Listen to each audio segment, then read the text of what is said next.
Hello guys, এখন আমি সাজুগুজু করে রেডি হয়ে বেরিয়ে পড়েছি টোটো করে।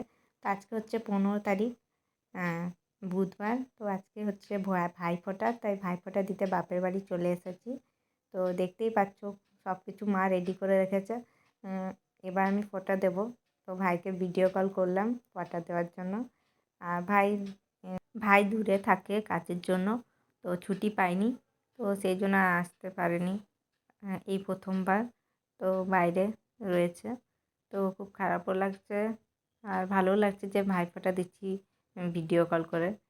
সেটা একটা আনন্দ। আর দূরে আছে সেটাও খুব আমার খারাপও লাগছে যে ভাইফোঁটার দিনে কাছে ভাইকে ফোঁটা দিতাম, সেটা হলো না। মানে প্রত্যেক বছর দিয়ে এসেছি, তো আর এই বছর মানে ভিডিও কলে দিচ্ছি। তো খারাপও লাগছে, ভালোও লাগছে, দুটোই লাগছে। তোমাদের ভাইরা যদি দূরে থাকে তো তোমরাও ফোঁটা দেবে। আমি ফোঁটা দিয়ে দিলাম। তারপরে এই যে ওকে এখান থেকে খাবারগুলো দেখানো হচ্ছে যে দেখ কত রকম খাবার, কিন্তু তুই কাছে নিস, তুই দূরে আছিস। তো সেগুলো বলা হচ্ছিলো। দিয়ে ও বলছে যে আমি খাবারগুলো দেখাচ্ছি, আমি হাঁ করছি কিন্তু আমার মুখে ঢুকছে কই। তো সেই বলে হাসাহাসি হচ্ছিলো একটু, ভালোও লাগছিলো।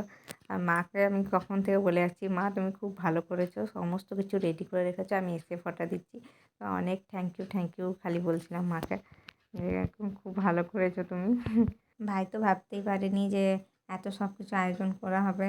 ওর জন্য ও কিন্তু নেই সেখানে, তাও এত সব কিছু মানে খাবার দাবার করে ওকে ফোঁটা দেওয়া হবে। যেমন বাড়িতে দিই, থাকলে দিতাম যেমন, এখন তো দূরে রয়েছে, তো সেটা ও ভাবতেই পারেনি যে এরকমটা করেছে। তো খুব খুশি হয়েছে। ওকে সব কিছু দেখানো হচ্ছে। কিন্তু ওর খুব আনন্দ লাগছে যে না আমি দূরে আছি, তাও দিদি এত কিছু করেছে আমার জন্য। এবার ভাইও বলছে দাঁড়াও আমিও দেখাচ্ছি, 500 টাকার নোটটা দেখিয়ে বলছে তুই দেখালি খাবারগুলো, আমিও এবার দেখাচ্ছি। দিয়ে আমার মনটা খারাপ হয়ে গেলো যে দিল না। দিয়ে আমি খাবার খেতে বসে পড়লাম। দিয়ে এবার খাবার খেয়ে নিচ্ছি। আর তোমরাও ভাইফোঁটা দিও, খুব ভালো থাকো আর ঝগড়াঝাটি করো না ভাইয়ের সঙ্গে, হ্যাপি থেকো, আনন্দে দিন কাটাও।